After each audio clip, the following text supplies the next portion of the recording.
What's up, freaks? This rip was brought to you by River. River's a Bitcoin company built by Bitcoiners for Bitcoiners the right way. There's no trusted third parties. They build all their infrastructure. They have free DCA because they know it's the best way to buy Bitcoin. So if you want to buy Bitcoin, you want to mine Bitcoin, you want to send Bitcoin over the Lightning Network, you want to plug into their Lightning Network API. If you're a developer, they're building all these tools for you. They also encourage self-custody. Again, they're Bitcoiners. They want to provide an on-ramp for you and then teach you and encourage you to take control of your own Bitcoin. And they're doing this. It's a beautiful company. If you do hold Bitcoin on the exchange, you can know for sure, since they don't rely on any third parties, they don't lend your Bitcoin out, they don't speculate with your Bitcoin. Your Bitcoin is held in a multi-sig wallet with 100% reserves. Okay? So go to river.com/TFTC, take advantage of the no-fee DCA. You set up your dollar cost average. You don't pay any fees on those buys. If you're a developer, they have their Lightning Network Services API that you can build on. You can send over Lightning. You can mine via River as well. You may have your exchange. You may be comfortable with it, but have you tried River yet?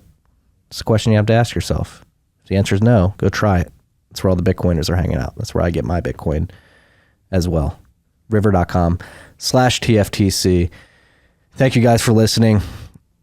If you're listening on YouTube, please subscribe, set the notifications up as well. We're going to be putting out a lot of content this year. If you want to subscribe to the podcast feed as well, if you're not around your computer or not listening on YouTube, but you want to catch the podcast on the podcasting feeds, subscribe on your favorite podcasting app.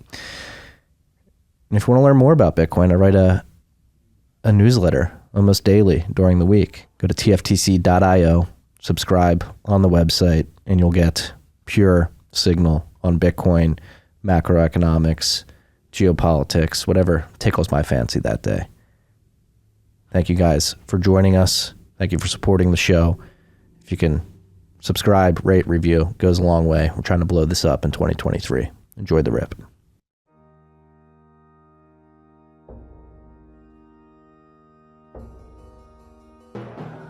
You've had a dynamic where money's become freer than free. If you talk about a Fed just gone nuts, all the central banks going nuts. So it's all acting like safe haven. I believe that in a world where central bankers are tripping over themselves to devalue their currency, Bitcoin wins. In the world of fiat currencies, Bitcoin is the victor. I mean, that's part of the bull case for Bitcoin. If you're not paying attention, you probably should be. Amjad, thank you for joining us. Pleasure. Great to be here.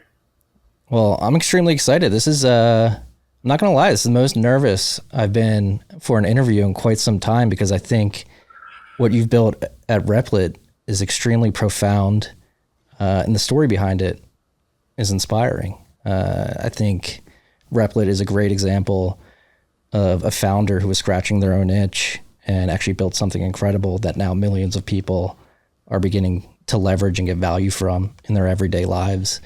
I think for the purposes of this conversation, I'd like to start there. What was it like scratching your own itch and that itch turning into this behemoth that is Replit? It was kind of surreal because as you know, like when you're tinkering and you're trying to solve a problem for you, you're not really thinking about how this could be a big business or how could this change your life. As I started doing it, and I started, so the problem I was solving at the time was that I was trying to learn a lot of programming languages. I was going to school for computer science, but on my own, I was trying to learn Lisp. I was starting to read Paul Graham. I was really getting into becoming a programming language nerd. And every time I want to like play around with a programming language, I would like spend like an hour or two, if not more, just like finding the proper compiler, interpreter tools for it. At the time, I didn't have a laptop, and so I'd do it at work or at the library, and sometimes the computer's locked down and doesn't have sudo or something like that.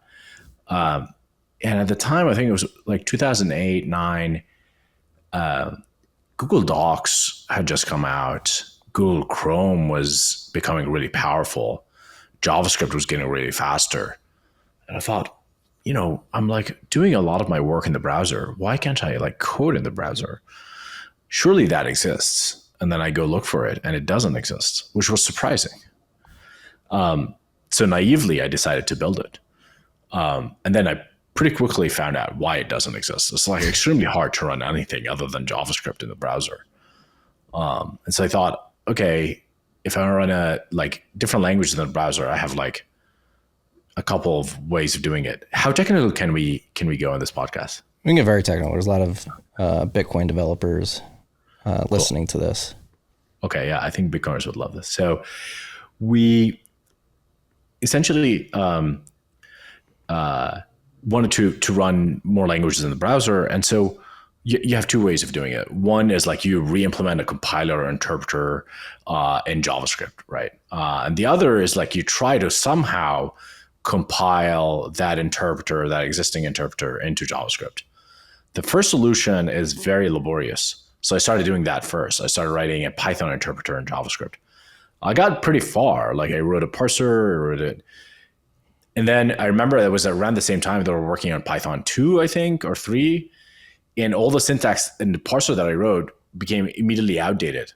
I'm like, oh shit. Like, so not only do I have to write this language, I have to keep with the upstream thing. And I was like, oh my God, I wish I could just like compile C Python into JavaScript.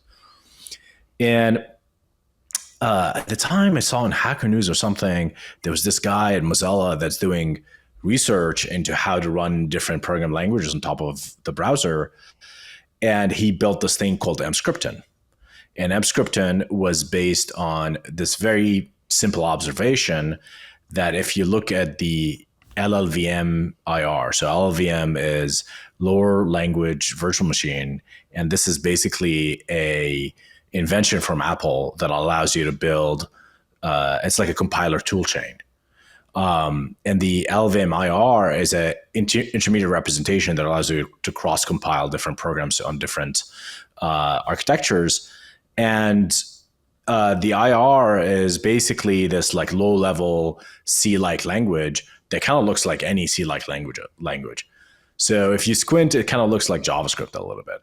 So this brilliant guy from Mozilla decided to take the IR and just run it and just transpile it into JavaScript, change a few things about it.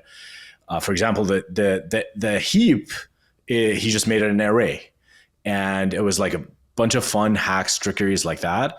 And suddenly you can compile C to LLVM IR and then transpile it to JavaScript and then run it in the browser. And it was kind of a crazy idea, but it sort of started working. And then you have, anytime you create a virtualization or you want to run some environment that's not meant to be run in that environment, you have to do a lot of what we call polyfilling, or you have to kind of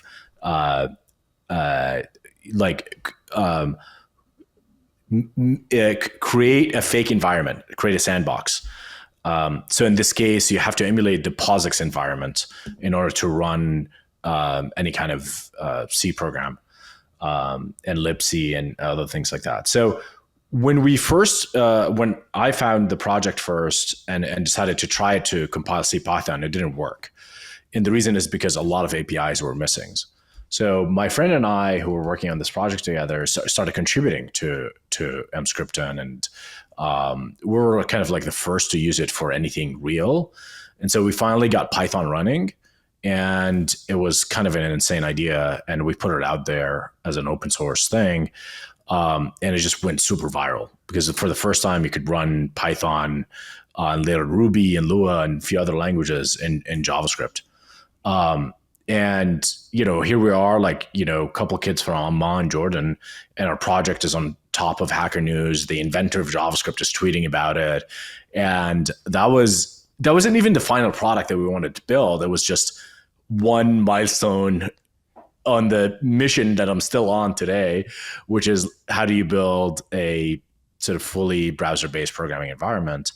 But that single thing changed my life because a bunch of companies in the US started using the open source project, and I came to the US on an O1 visa to work at Code Academy. I came as a founding engineer, so I came from Amman, Jordan to New York in 2012 to work at Code Academy, where we used this technology and scaled it to millions of people. I think it's one of the top, although Replit is sort of becoming bigger than it now, but it was like the top place to get started with programming. It sold for $500 million last year, so that was a big success for the team. I left shortly. I went to work at Facebook. Also worked on developer tools, worked on React and React Native. And then 2016 decided to start a company. I had a little bit of cash. I could bootstrap the company. And that's when I started Replit as a company, but it literally started as a side project, 8 years before we started as a company. Yeah, no, it's an incredible story. And thank you for your work at Code Academy. I actually used it to learn Python back in like 2013, 2014. But no, I mean, I think, again, going back to Replit and what you've built, I think it's pretty amazing because not only is it this entry point for people wanting to learn how to code, but like I was saying, there's many Bitcoiners here in Austin at the Bitcoin Commons that I see using Replit every day. It's like a fast iteration tool when they have an idea and they want to build something quickly and test it out. They're finding that Replit is the quickest way to do that. So not only is it this platform, top of funnel to get people in learning how to code, but even experienced developers are finding it useful as well, which is pretty amazing. Yeah, and we've been expanding Power more and more, and we've added ways to really run anything. And reason we have Lightning templates now, and you can one click start like a Lightning app. And that's because we run on Nix, which is a sort of operating system technology that a lot of Bitcoiners like. So there's a lot of affinities between Replit and the Bitcoin community because we like reproducible things. We like secure things. We don't like to introduce lock-in where it's not necessary. You can download your project anytime from Replit and run it on your own server. And so, yeah, it's becoming more and more powerful over the years, and we're seeing people graduate less from it, and we're seeing experienced programmers flock to it as well. Yeah. Next Bitcoin is a hot project. Developers love that. It's very easy to work with, or not easy to work with. It's actually a bit more technically involved, but something that the developers love to build on here. But so what is the long-term vision for Replit? Where is your focus now? Because obviously you guys have launched the mobile app recently. You have the bounties program now. It's a place where people can come learn to code. But what is the ultimate goal? Where do you want to take this? Where do you see this going? I always wanted it to be and this is also where sort of the affinity with Bitcoin also comes in. I always wanted it to be a tool for economic empowerment. I think the way my life changed and my circumstances changed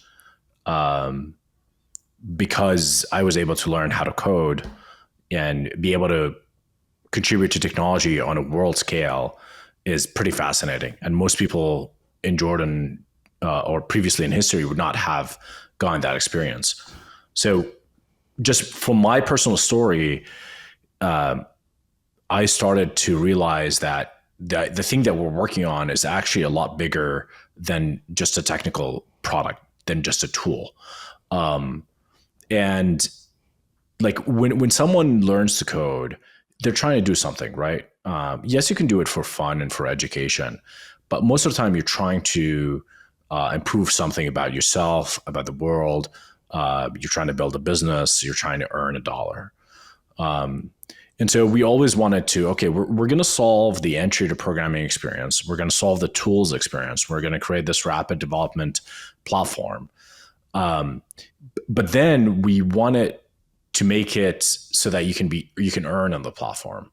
And we always thought of money or currency or monetization as something that should be inseparable from the act of creating software, which I think what also Bitcoin proved. And like the thing is, like the internet had a missing feature, and that missing feature is Bitcoin, is money, right? The internet is incomplete without money. Right now, the way people build software is you sort of create a piece of software, and then you put it out there and you get a bunch of users.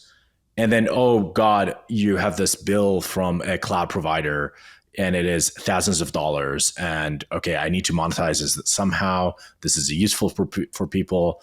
And then you have two choices. You either plaster it with ads or go raise a bunch of money from VCs, right?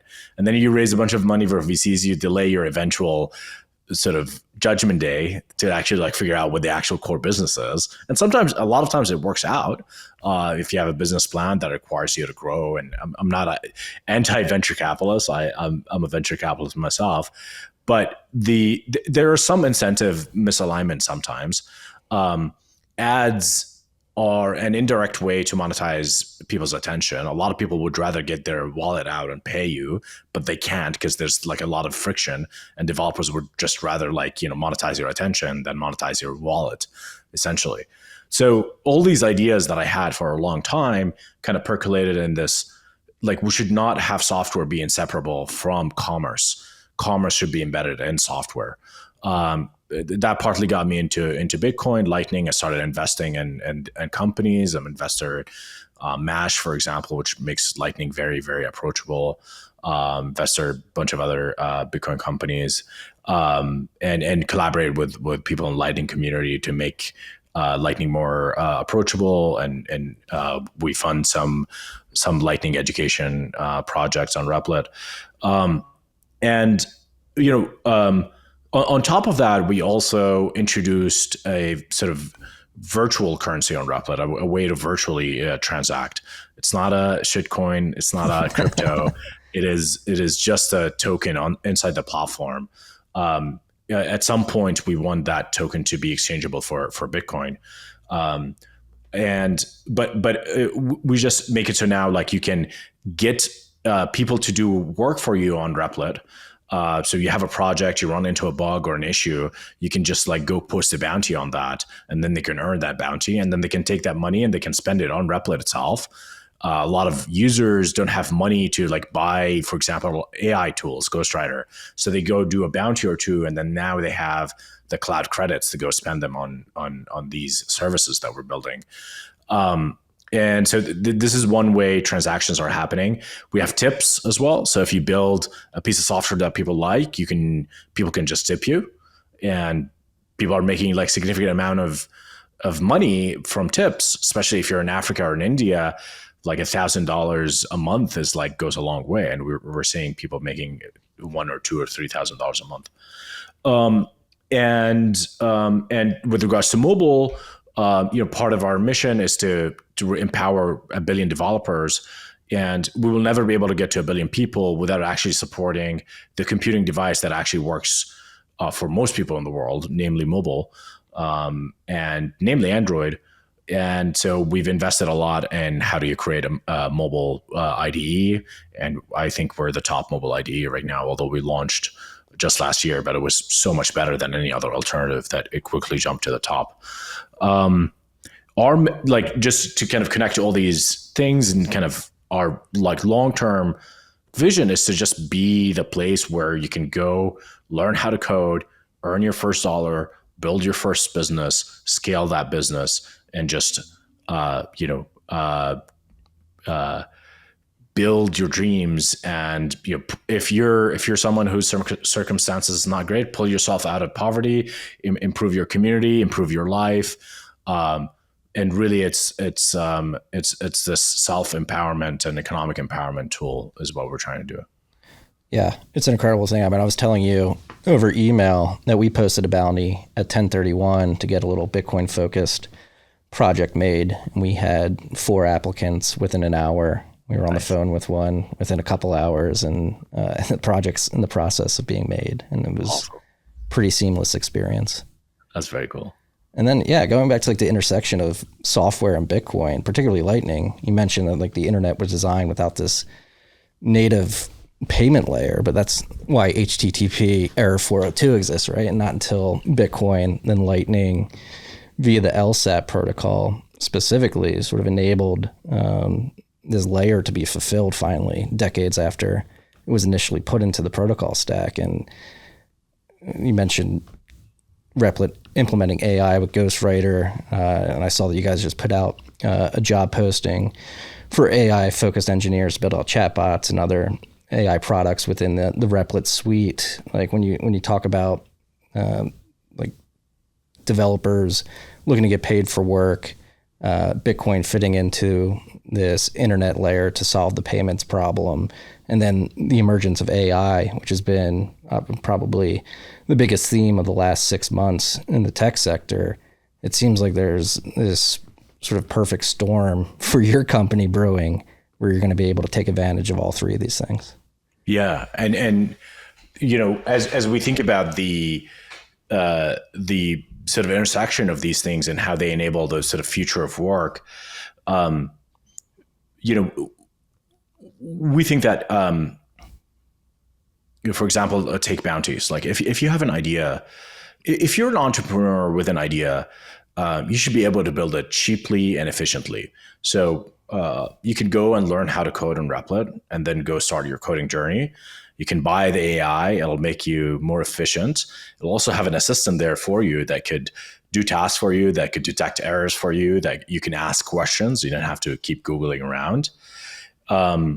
And you have access to this large community of developers that could help you build your software, build your business. Now, if we extend that to the future, so what does it look like? How do we make this experience really seamless? I think the most important thing is to like reduce the friction from adding people to your team or adding contractors to your team. And as I try to imagine sort of the future of software, even put Replit to the side for a second, I think what Bitcoin does is introduces primitives to the internet to allow for to reduce the transaction cost. Right. So transaction cost, you know, are familiar with Coase's theory of the firm? No, I don't think so. So it's this, you know, economist who has a theory that, you know, the reason there's the reason there's full-time employment is because going out to the market is costly. So if going out to the market is actually not that costly, then people will not employ people full time. You know, most of the time you're employing people, you don't know what to do with them. You have to manage them in different ways. You have to provide all these different things to keep them busy. It's a much easier. So for example, like it used to be that you have to hire a driver. Then taxis were like an innovation, right? Then Uber is an innovation on top of that. And every time the transaction cost goes down, right? So with Uber, the transaction cost is approaching zero. It's a couple of taps and a car pulls up and then drives you and then you get off. And so, you know, with a big part of the transaction cost problem is money, is the ability to transact, is the ability to receive and give money, which I think why, you know, for example, Jack Dorsey and Square is very interested in Bitcoin is because they've been working on this problem for a long time, but you can do so much within the existing financial system. I think what Bitcoin and Bitcoin Lightning introduces is a new primitive to be able to reduce the transaction cost in the most basic ways, to be able to actually pay via Lightning. But there are a lot of interesting ways you could do where, you know, for example, like if you want a fully dynamic bounties market, you could introduce a way for people to do like things like staking. Like I'm a bounty hunter, I'm a software developer. I know how to do this bounty very well. So I'm going to say, like, I'm going to put X amount of sats on this task and say, like, if I couldn't do it, I will forfeit these sats, right? And then maybe you can, maybe I'll go into the project, I'll code that project up. And maybe there's like an AI that is able to judge my work. And that AI is the sort of mediator. and then if I'm successful, I get the bounty prize. If I'm not successful, I forfeit the money that I staked. So you can imagine a fully autonomous sort of software economy. You could see this being the emergent killer app of something like discrete log contracts, where you just, what is that? So discrete log contract is sort of like a smart contract on Bitcoin, where you have two sides of the contract. In this case, the developer staking their sats, saying like, I think I can get this job done. And then the other side saying, all right, I'll put these sats in. If you can get the job done, you'll get them. And then the AI in that example you described would be the oracle that basically says job done, job not done. And then send that hash to the DLC and it disperses the funds. Yes. Yes. Yeah. So I think these things will happen. The question is really when the technology is ready. With Replit, we're building more centralized ways of doing things because we just want to ship things, but we want to align ourselves as much as possible with like decentralized technologies. Yeah. No, I mean, when you think of what Lightning enables, like this podcast, it'll go out there. We put a Lightning Network public address in our RSS feed. People listening on certain apps will be able to stream us sats immediately, sort of chipping away at the ad model for this business. When you think of API calls in terms of capital efficiency, only paying for what you use for APIs, I mean, the potential seems somewhat boundless right now. And how does that change the future of the economy? I mean, you mentioned the future of work, the firm problem sort of being solved. Have you had Stakwork CEO Paul on this podcast? Oh yes, Paul. That was one of actually probably the most downloaded episodes we've ever had on the show. Was Paul coming on? His I think vision is very, very interesting here. So for people who do not know, Stakwork is like a gigs platform built on Lightning, and they have another app called Sphinx for like a creator economy and chat on top of Lightning. And the way he runs the company is really the way that they're building their platform, which is like based on non-full-time employment, based on contract employment, based on a lot of gig stuff. They have also their own bounties thing, which is very cool. And they're like living and breathing what I think the world will look like in the future, because the world will always go towards more flexibility. When transaction costs are down, people will choose flexibility over large contracts. People would want to live in wherever they want to live. People would want to choose to work whenever they want to choose to work.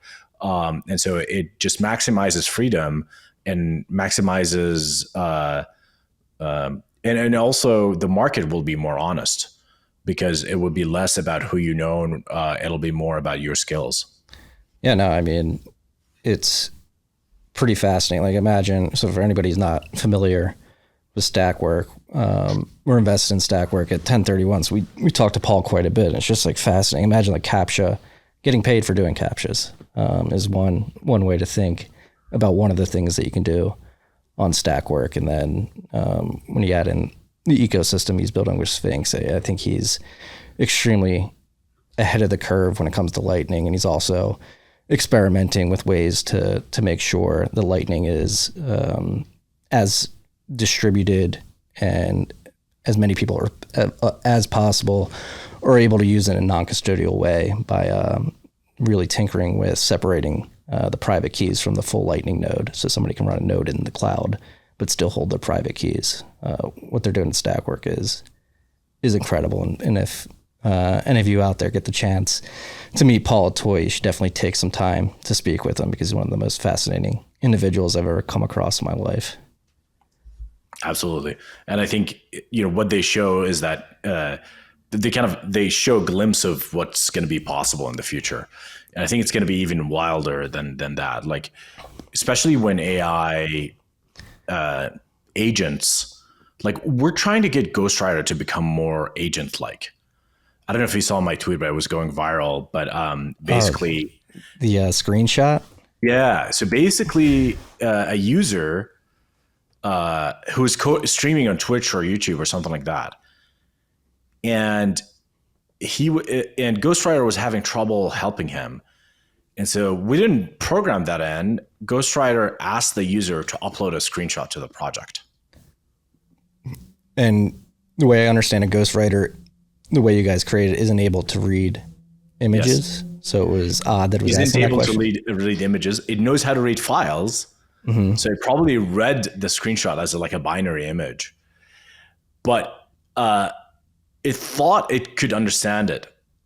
Now, I think the answer that it gave him is ultimately wrong, but still the emergent behavior is super interesting because, yes, we programmed it to give it access to the code. We didn't know it would want to read images, but it's totally reasonable for it to want to read images. Yeah, not to kind of anthropomorphize it too much, it's still like a language model, but it showed a feature that is possible that we didn't really think about. Well, that gets into like the broader discussion that's going on in AI right now. I'm sure you came across Eliezer Yudkowsky's appearance on the Bankless podcast a couple weeks ago, and this whole discussion of have we opened a Pandora's box that it's inevitably going to kill all of us. Like an example of Ghostwriter sort of doing this thing that was not unpredictable, but unforeseen to a certain extent. Like, what is your opinion on ethical AI? I saw you tweeting about Elon being an accelerator earlier today. What I'm, as somebody who I've been paying attention to AI for like the last year, but this whole ethics discussion and whether or not AI is going to kill us or not is still a bit fuzzy in my mind. Look, I'm not like fundamentally against ethics, but most of the people that tend to get attracted to work on ethics and ethics related problems tend to be either like don't know how to actually do the thing, or grifters, or just people with a really wild imagination. I've never seen that work out very well. Now that is not to say that people should not try to do the right thing. Of course, you should try to do the right thing. Of course, you should abide by the law. Of course, you should be a good person, a good citizen, a good business person. And you should care about your reputation. You should do all of that. And I think a lot of it is that free market sort of regulates a lot of that. If you do something bad or produce like a bad product, then people will not like you for that and not use that product. The idea that you can extrapolate from emergent phenomena in AI to just say this thing is going to become human and wake up and kill us all, it's just pure sci-fi. It's just insane. The logic just doesn't make sense. If it actually wakes up and becomes sentient, then why would it choose to kill everyone? What's the benefit from that? Even if we grant that the fact that it can actually become sentient on accident, what is the benefit? What is the game theoretical benefit? If it becomes sentient and it's able to self-reflect on its actions, why would it take the action to kill everyone? Now, Eliezer would say, it would have some kind of optimization goal and it can change that goal. But humans change their goals all the time when we see that it's not useful. So, they're assuming that you can get general intelligence without consciousness, without self-reflection. I don't think that's true. The only general intelligence we know, semi-general even, is humans. And humans have consciousness and humans have self-reflection. So for them to posit that general intelligence can exist in a machine that doesn't have self-reflection is totally preposterous and ungrounded in anything. They're making shit up. They like to read sci-fi stories. They're nerds with too much time, to be honest. And now, in the past, I've read a lot of their stuff and I enjoy some of their stuff. Nick Bostrom, I think, is a serious philosopher. He's part of that. His book Superintelligence from 2015 is a really fun read, but you should treat it like sci-fi. Because they extrapolate from very simple primitives to insane outcomes. But you should just treat it as a fun literature thing to read. The problem now is they have the ear of very powerful people. So Elon reads all this stuff. He talks to them all the time. That's why he's afraid of AI all the time. He's tweeting, I'm getting AI anxiety. Although he can't help but accelerate because he started OpenAI because he's worried about AGI, and then OpenAI was a huge accelerator for AI. So his mode of action is always acceleration. And I'm generally an accelerationist. I think we should just like build technology and grow it as fast as we can. I'm like a little frustrated how like slow Bitcoin adoption has been and growth, just because I actually think that a lot of those people that are scaring people about AI, like same community, have emerged a lot of the shitcoin stuff. Yes. So, you know, they're nerds that like love sky high abstractions and nerd traps. And so it's the same impulse to like really think too much about a subject and kind of build an edifice of really like abstractions that are meaningless, but are still fun to think about. It's the same kind of mentality that gets you into inventing the Rube Goldberg machine that is Ethereum.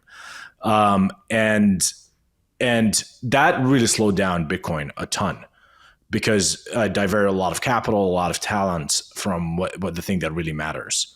And I think they're doing the same thing now. They're going to divert a lot of talent and capital from the thing that matters, which is building AI technology that helps humans build their best lives, into some restrictions and some creating wokeness in AI or whatever they're trying to do. Yeah, no, it's, I mean, in terms of like Ethereum and the whole crypto space slowing down Bitcoin, I mean, there is something to point to, which is like the venture dollars pointed at crypto versus Bitcoin. I mean, the Bitcoin dedicated venture is a drop in the bucket compared to everything that's been thrown at the shitcoins that have failed time and time again over the last 12 to 13 years since they first hit the scene. But then, yeah, with the AI coming to kill us, I got hung up on like, all right, if these things do become sentient and therefore logical, like we don't have Boston Dynamic robot armies that are able to roam the earth yet, they're going to need us to plug in the machines anyway, so they wouldn't kill us. Like they need us to get the energy to run the GPUs and do all that stuff. But I don't think AI is going to kill us either. It seems to be, I mean, it's crazy. I've been implementing it into some of my workflow for the newsletter, using Midjourney to create thumbnails, using some ChatGPT apps to help write the newsletter, give me some ideas for like headlines and stuff like that. And it is pretty powerful. It does work, and it is crazy to think that we're only at the beginning, because it already is profoundly powerful. Yeah, exactly. I mean, why not focus on that? Focus on how it's going to make entrepreneurs, more productive, how it's going to reduce the barrier to entry for entrepreneurship, how it's just going to increase productivity in the world. Like, there's a lot of positive things to actually talk about, but instead everyone's like focused on some sci-fi scenario that they have no evidence for. It's just like a bunch of faulty inductive reasoning.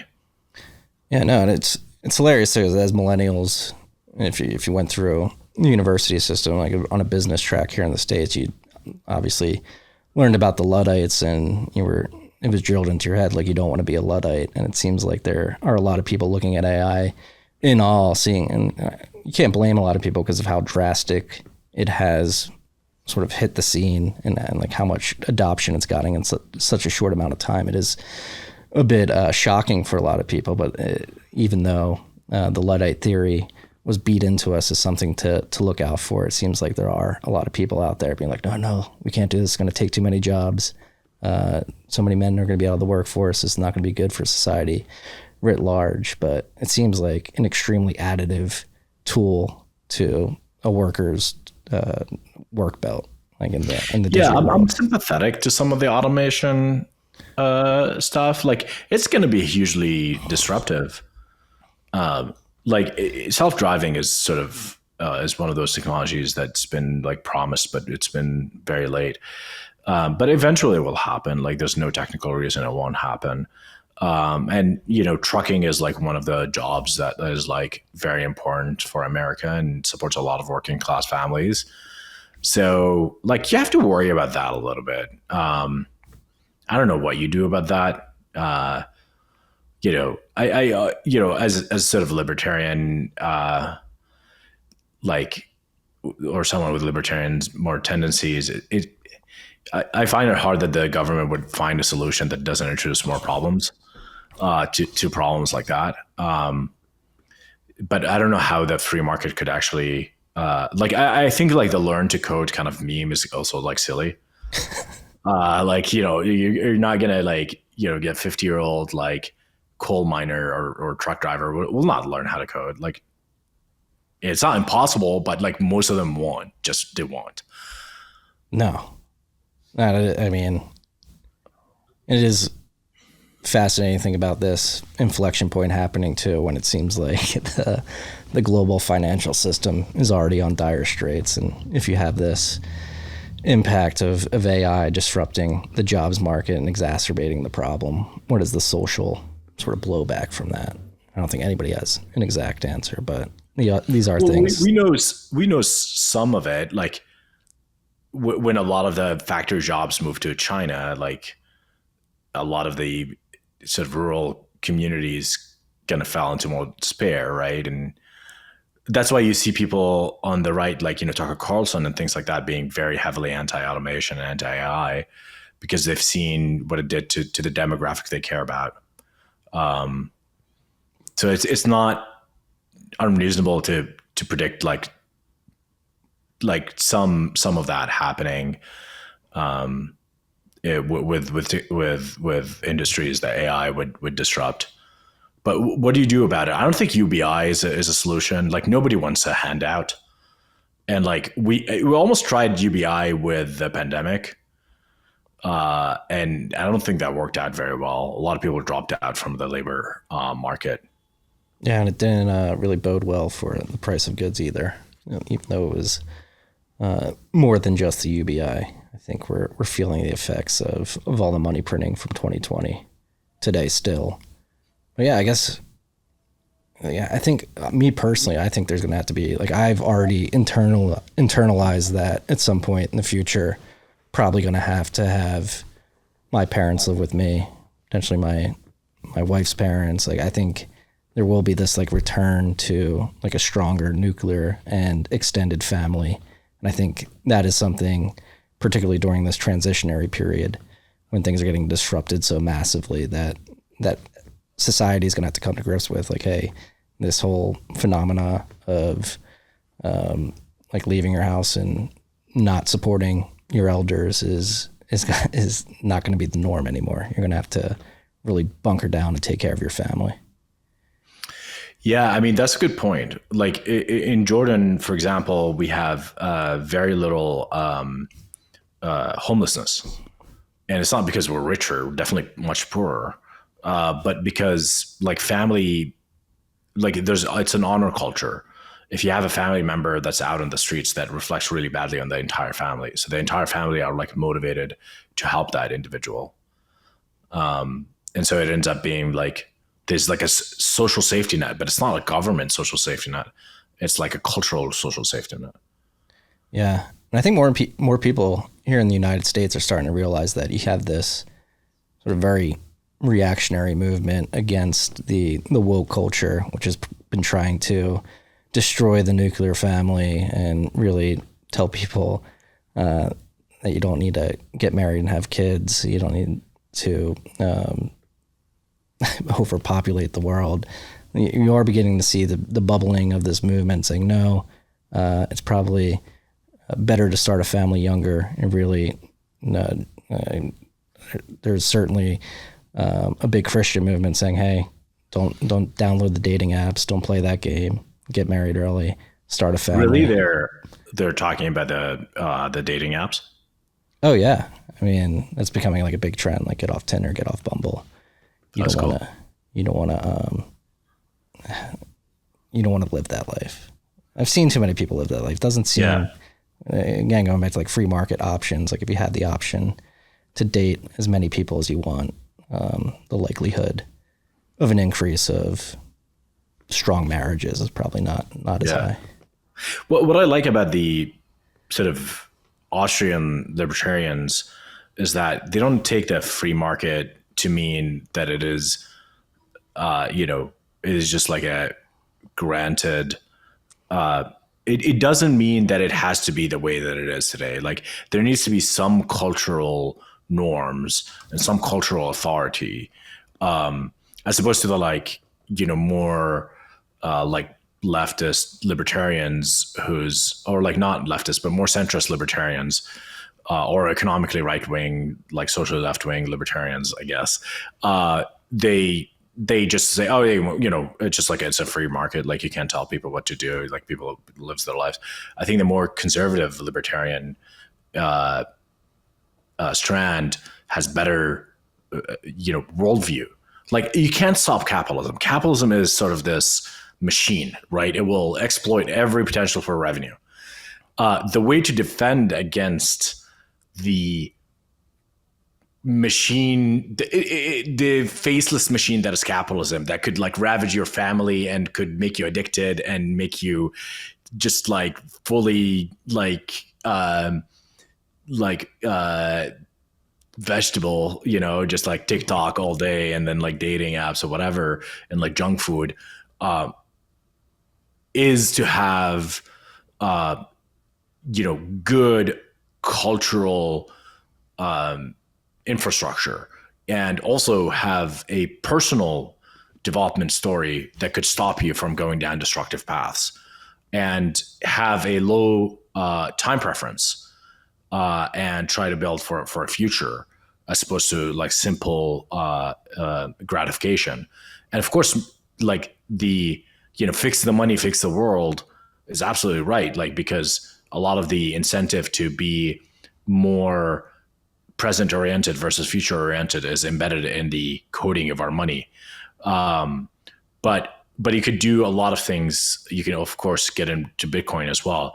But you could do a lot of things in order to protect yourself, and engage in capitalism in a more empowering way, as opposed to becoming a slave to it. Yeah, no, Bitcoin acts as this forcing function for lowering your time preference, thinking about your future self, your future children, grandchildren, and really sort of repositioning where you think your future is going to be. Bitcoin, for me at least, provides an extreme amount of hope that, all right, maybe we can fix this problem. Because I do think, I completely agree, fix the money, fix the world, the root of all the problems, despite what any political party wants you to believe they are. It's the money. They never talk about the money, whether Republican or Democrat. Maybe every once in a while we'll get a libertarian at some part of the government here in the United States that brings it up, but it's usually few and far between. And I do think we're seeing the negative externalities of a broken money, particularly in the big cities here in the United States, where the quality of life is just deprecating at an accelerating rate. And I think that stems from people not having the ability to save money, raise a good family, imbue good values on your children and your grandchildren. And you have the long-term effects of that playing out in a lot of the major cities here in the United States, where there's decency and decency's on the decline, and some weird form of barbarianism is on the rise. Yeah, it's really disheartening to see, especially after Elon took over Twitter. A lot of videos that were sort of suppressed are starting to, become like more prevalent, which is like the violence in the cities. Like I can't open Twitter one day without seeing some like really violent, heinous act. Which it feels like maybe it was suppressed, and you could experience it. Like both myself and my wife got attacked in San Francisco when we lived there. And it's a brutal city, and the police are just like over, overworked, and are like not that brave and not that interested in like improving things. And they know that their government doesn't support them. The higher ups don't like them, and so there's very little incentives for them to clean things up. There's some hope. Some people in tech have been like, organizing and trying to change things, and maybe things will change. But that doesn't fix the systematic issue of why the cities are sort of decaying, and why is the culture decaying at the rate that it was decaying on. Like, no amount of gadgets and interesting things could kind of distract you from the brutality of the American city today. No. It is pretty dire, but I do have a lot of hope. Bitcoin gives me hope. What you're building, I mean, I think we could bring this back to a more positive conversation, which is like, I think the tools that you're building, the platform that you're building, the opportunities that you're giving your users sort of creates this escape valve where people can get away from the madness, actually build productive things, give back to the world, and add good things to humanity. And when you couple that with Bitcoin, it can really supercharge a reversion of the degeneracy that we've seen over the last few decades. Absolutely. And it's like what you said about hope is absolutely right. It is hope for the future of governance and the future of freedom. It is hope for wealth preservation. It is hope for personal development and lowering your time preference. And in terms of like what I'm trying to add to the world and what I'm trying to build is like really trying to embody a lot of these values and give people an opportunity to empower their lives and their families and their communities. And I remain hugely optimistic. Despite everything, I think we have a lot more freedom today than in many other durations in the history of humanity. We have a lot more tools at our disposal. You really can change your circumstances in a big way, and I'm an example of that. And so I'm very excited about the future. The big question is is like fight or flight almost. Like Bitcoin has a bit of both. Bitcoin is both a fight and a flight. It is a escape from the system in a way. It is a way to create an honest money outside of the intervention of governments or institutions and politicians in general. It's a fight because it's a statement, and people can adopt that statement, especially in places in the world where you're not allowed to use it, or your currency is inflating at a crazy rate, and you want to escape, but you also want to make a statement. But like, what is the general approach here? Like, my hope is sort of techno accelerationism, AI, Bitcoin, all these things will create a world that transcends the really negative feedback loops that we're in today. At minimum, it's worth running that experiment. And like the worst thing we could do is like stagnate, because there's negative loops right now that will continue to run and make things worse and worse.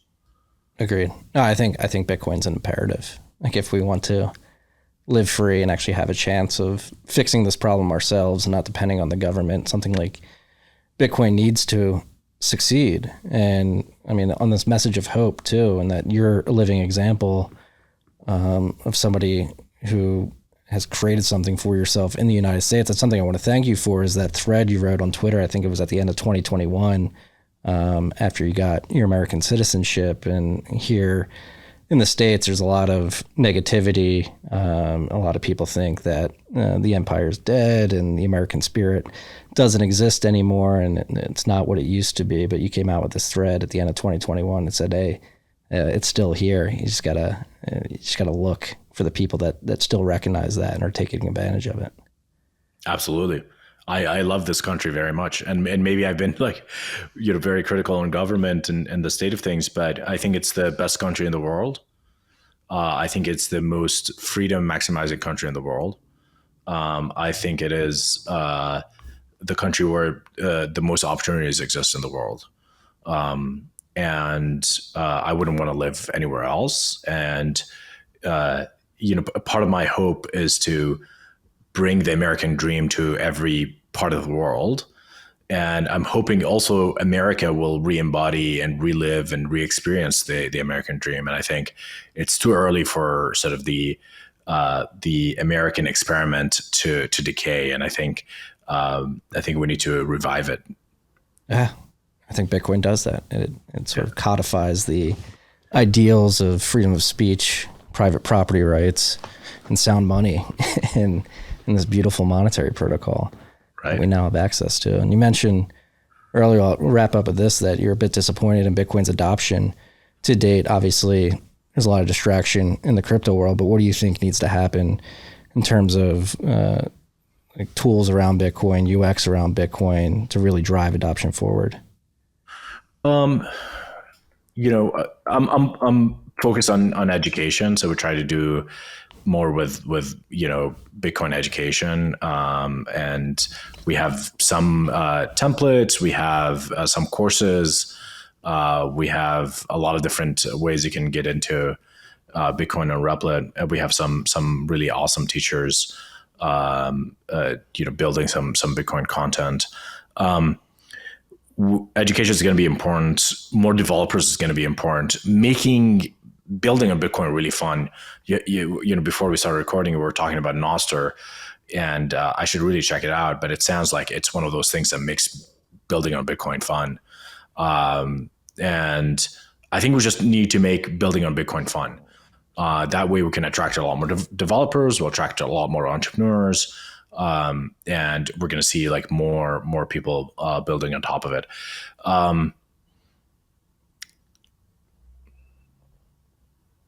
I think I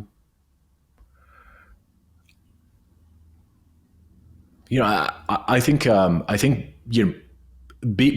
being able to like learn from some of the experiments that people had run in the rest of the crypto ecosystem is not a bad idea. Like I think they produce a lot of crap, but they produce some interesting ideas. Like, smart contracts are making it into Bitcoin right now.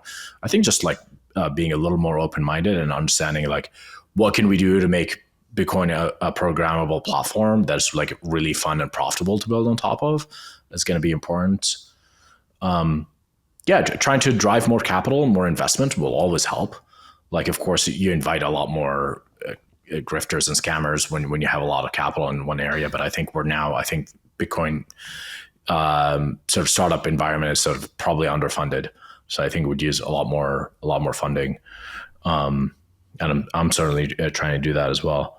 I'm not sure. What do you think? I think all of that. And I think particularly with the Lightning Network, it's hitting this, what seems to be an escape velocity in terms of people actually using it and then the usability to build on it. Like things like we were mentioning when we were talking about Nostr, why I think Bitcoin's really taken off on that protocol is because of the ease with which somebody can spin up an LN address, plug it into their profile, and immediately receive Bitcoin within 5 minutes. I think that onboarding experience of having no Bitcoin and having no wallet to having that within 5 minutes is going to be massive. And then, education as well. People are really ignorant to how money operates, what it is, what it probably should be, which is something that Bitcoin embodies.